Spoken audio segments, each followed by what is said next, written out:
بسم الله الرحمن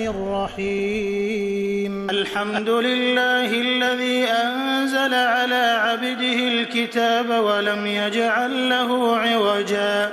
قيما لينذر بأسا شديدا من لدنه ويبشر المؤمنين الذين يعملون الصالحات أن لهم أجرا حسنا ماكثين فيه أبدا وينذر الذين قالوا اتخذ الله ولدا ما لهم به من علم ولا لآبائهم كبرت كلمة تخرج من أفواههم إن يقولون إلا كذبا فلعلك باخع نفسك على آثارهم إن لم يؤمنوا بهذا الحديث أسفا إنا جعلنا ما على الأرض زينة لها لنبلوهم أيهم أحسن عملا وإنا لجاعلون ما عليها صعيدا جرزا أم حسبت أن أصحاب الكهف والرقيم كانوا من آياتنا عجبا إذ أوى الفتية إلى الكهف فقالوا ربنا آتنا من لدنك رحمة وهيئ لنا من أمرنا رشدا فضربنا على آذانهم في الكهف سنين عددا ثم بعثناهم لنعلم أي الحزبين أحصى لما لبثوا أمدا نحن نقص عليك نبأهم بالحق إنهم فتية آمنوا بربهم وزدناهم هدى وربطنا على قلوبهم إذ قاموا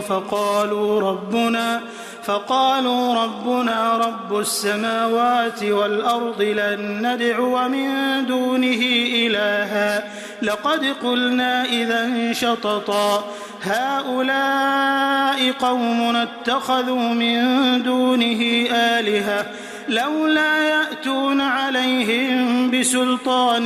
بين فمن أظلم ممن افترى على الله كذبا وإذ اعتزلتموهم وما يعبدون إلا الله فأووا إلى الكهف ينشر لكم ربكم من رحمته ويهيئ لكم من أمركم مرفقا وترى الشمس إذا طلعت تزاور عن كهفهم ذات اليمين وإذا غربت تقرضهم ذات الشمال وهم في فجوة منه ذلك من آيات الله من يهد الله فهو المهتد ومن يضلل فلن تجد له وليا مرشدا وتحسبهم أيقاظا وهم رقود ونقلبهم ذات اليمين وذات الشمال وكلبهم باسط ذراعيه بالوصيد لو اطلعت عليهم لوليت منهم فرارا ولملئت منهم رعبا وكذلك بعثناهم ليتساءلوا بينهم قال قائل منهم كم لبثتم قالوا لبثنا يوما أو بعض يوم قالوا ربكم أعلم بما لبثتم فابعثوا أحدكم بورقكم هذه إلى المدينة فلينظر أيها أزكى طعاما فليأتكم برزق منه وليتلطف ولا يشعرن بكم أحدا إنهم إن يظهروا عليكم يرجموكم أو يعيدوكم في ملتهم ولن تفلحوا إذا أبدا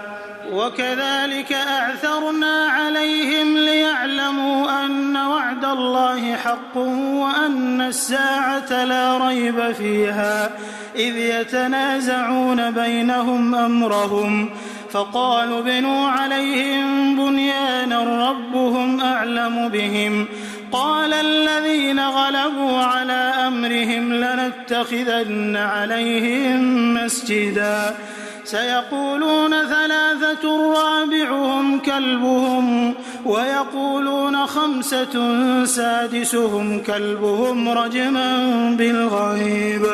ويقولون 7 وثامنهم كلبهم قل ربي أعلم بعدتهم ما يعلمهم إلا قليل فلا تمار فيهم إلا مراء ظاهرا ولا تستفت فيهم منهم أحدا ولا تقولن لشيء إني فاعل ذلك غدا إلا أن يشاء الله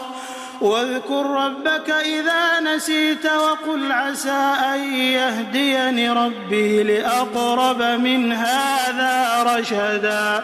ولبثوا في كهفهم 300 سنين وازدادوا 9 قل الله أعلم بما لبثوا له غيب السماوات والأرض أبصر به وأسمع ما لهم من دونه من ولي ولا يشرك في حكمه أحدا واتل ما أوحي إليك من كتاب ربك لا مبدل لكلماته ولن تجد من دونه ملتحدا واصبر نفسك مع الذين يدعون ربهم بالغداة والعشي يريدون وجهه ولا تعد عيناك عنهم تريد زينة الحياة الدنيا ولا تطع من أغفلنا قلبه عن ذكرنا واتبع هواه وكان أمره فرطا وقل الحق من ربكم فمن شاء فليؤمن ومن شاء فليكفر إنا أعتدنا للظالمين نارا أحاط بهم سرادقها وإن يستغيثوا يغاثوا بماء كالمهل يشوي الوجوه بئس الشراب وساءت مرتفقا إن الذين آمنوا وعملوا الصالحات إنا لا نضيع أجر من أحسن عملا أولئك لهم جنات عدن تجري من تحتهم الأنهار يحلون فيها من أساور من ذهب ويلبسون ثيابا خضرا من سندس وإستبرق متكئين فيها على الأرائك نعم الثواب وحسنت مرتفقا واضرب لهم مثل الرجلين جعلنا لأحدهما جنتين من أعناب وحففناهما بنخل وجعلنا بينهما زرعا كلتا الجنتين آتت أكلها ولم تظلم منه شيئا وفجرنا خلالهما نهرا وكان له ثمر فقال لصاحبه وهو يحاوره أنا أكثر منك مالا وأعز نفرا ودخل جنته وهو ظالم لنفسه قال ما أظن أن تبيد هذه أبدا وما أظن الساعة قائمة ولئن رددت إلى ربي لأجدن خيرا منها منقلبا قال له صاحبه وهو يحاوره أكفرت بالذي خلقك من تراب ثم من نطفة ثم سواك رجلا لكن هو الله ربي ولا أشرك بربي أحدا لكن هو الله ربي ولا أشرك بربي أحدا ولولا إذ دخلت جنتك قلت ما شاء الله لا قوة إلا بالله إن ترني أنا أقل منك مالا وولدا فعسى ربي أن يؤتيني خيرا من جنتك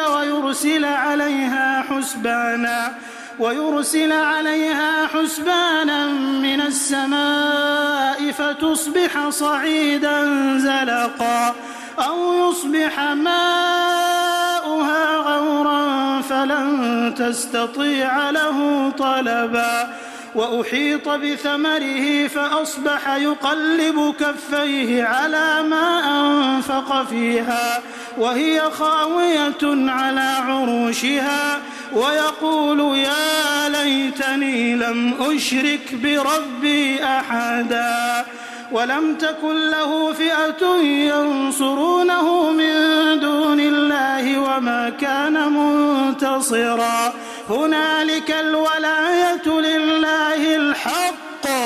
هو خير ثوابا وخير عقبا واضرب لهم مثل الحياة الدنيا كماء أنزلناه من السماء فاختلط به نبات الأرض فأصبح هشيما تذروه الرياح وكان الله على كل شيء مقتدرا المال والبنون زينة الحياة الدنيا والباقيات الصالحات خير عند ربك ثوابا وخير أملا ويوم نسير الجبال وترى الأرض بارزة وحشرناهم فلم نغادر منهم أحدا وعرضوا على ربك صفا لقد جئتمونا كما خلقناكم أول مرة بل زعمتم أن لن نجعل لكم موعدا ووضع الكتاب فترى المجرمين مشفقين مما فيه ويقولون يا ويلتنا ما لهذا الكتاب لا يغادر صغيرة ولا كبيرة إلا أحصاها ووجدوا ما عملوا حاضرا ولا يظلم ربك أحدا وإذ قلنا للملائكة اسجدوا لآدم فسجدوا إلا إبليس كان من الجن ففسق عن أمر ربه أفتتخذونه وذريته أولياء من دوني وهم لكم عدو بئس للظالمين بدلا ما أشهدتهم خلق السماوات والأرض ولا خلق أنفسهم وما كنت متخذ المضلين عضدا ويوم يقول نادوا شركائي الذين زعمتم فدعوهم فلم يستجيبوا لهم وجعلنا بينهم موبقا ورأى المجرمون النار فظنوا أنهم مواقعوها ولم يجدوا عنها مصرفا ولقد صرفنا في هذا القرآن للناس من كل مثل وكان الإنسان أكثر شيء جدلا وما منع الناس أن يؤمنوا إذ جاءهم الهدى ويستغفروا ربهم إلا أن تأتيهم سنة الأولين أو يأتيهم العذاب قبلا وما نرسل المرسلين إلا مبشرين ومنذرين ويجادل الذين كفروا بالباطل ليدحضوا به الحق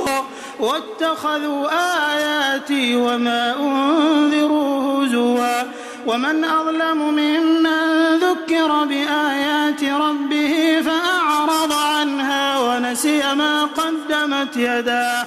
إنا جعلنا على قلوبهم أكنة أن يفقهوه وفي آذانهم وقرا وإن تدعهم إلى الهدى فلن يهتدوا إذا أبدا وربك الغفور ذو الرحمة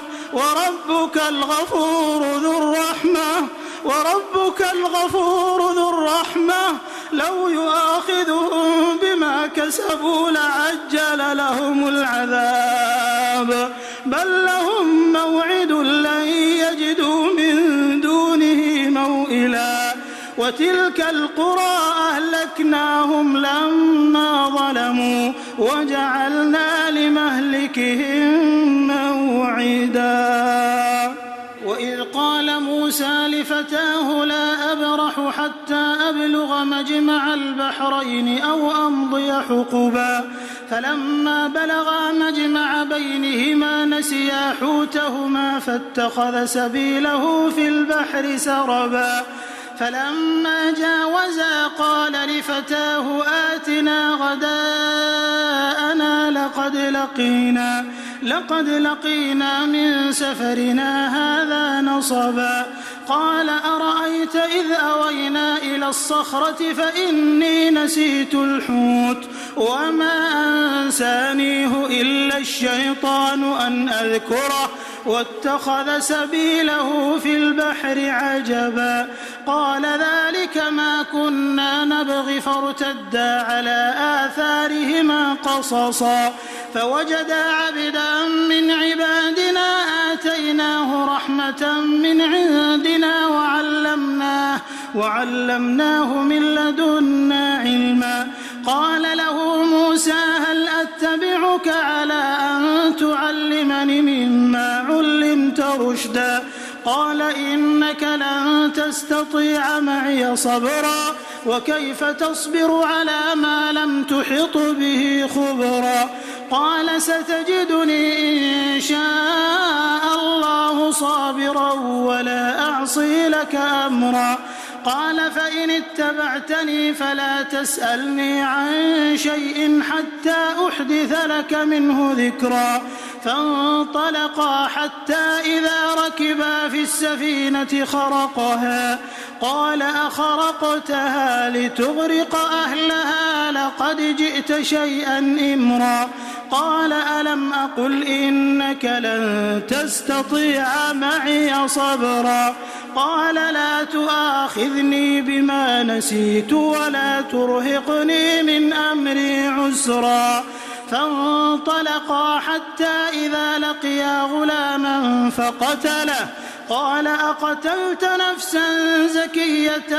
بغير نفس لقد جئت شيئا نكرا قال ألم أقل لك إنك لن تستطيع معي صبرا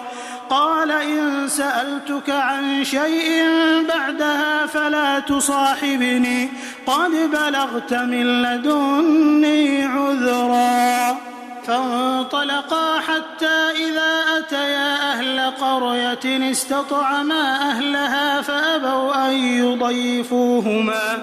فوجدا فيها جدارا يريد أن ينقض فأقامه قال لو شئت لاتخذت عليه أجرا قال هذا فراق بيني وبينك سأنبئك بتأويل ما لم تستطع عليه صبرا أما السفينة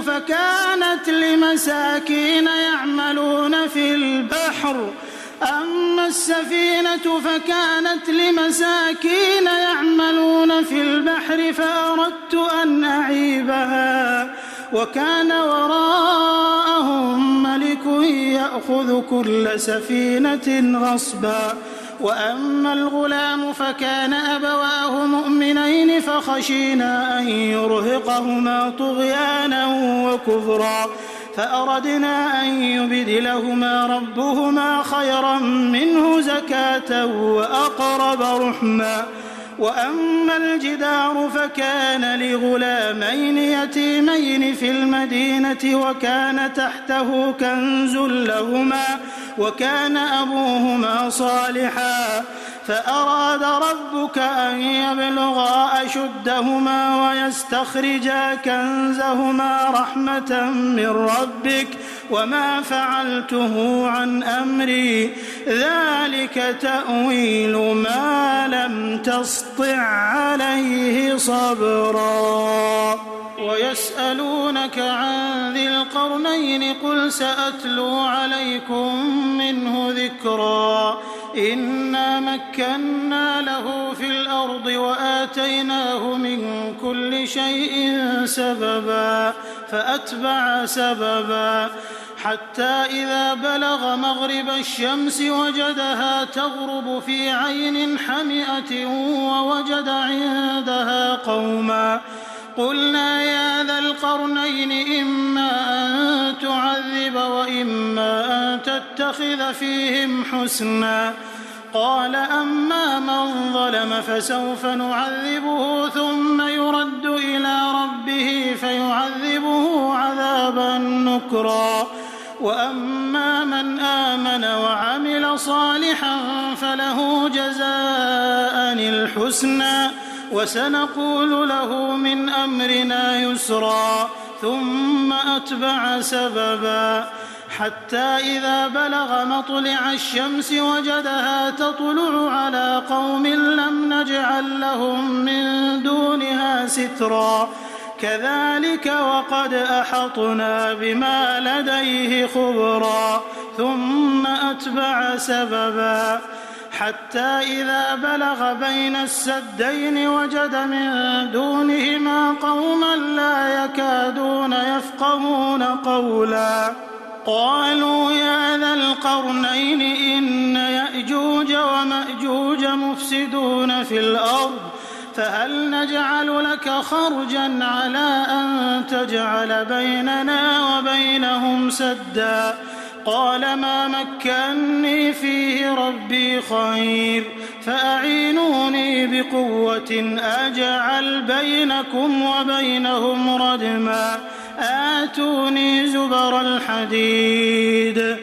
حتى إذا ساوى بين الصدفين قال انفخوا حتى إذا جعله نارا قال آتوني أفرغ عليه قطرا فما استطاعوا أن يظهروه وما استطاعوا له نقبا قال هذا رحمة من ربي فإذا جاء وعد ربي جعله دكا وكان وعد ربي حقا وتركنا بعضهم يومئذ يموج في بعض ونفخ في الصور فجمعناهم جمعا وعرضنا جهنم يومئذ للكافرين عرضا الذين كانت أعينهم في غطاء عن ذكري وكانوا لا يستطيعون سمعا أفحسب الذين كفروا أن يتخذوا عبادي من دوني أولياء إنا أعتدنا جهنم للكافرين نزلا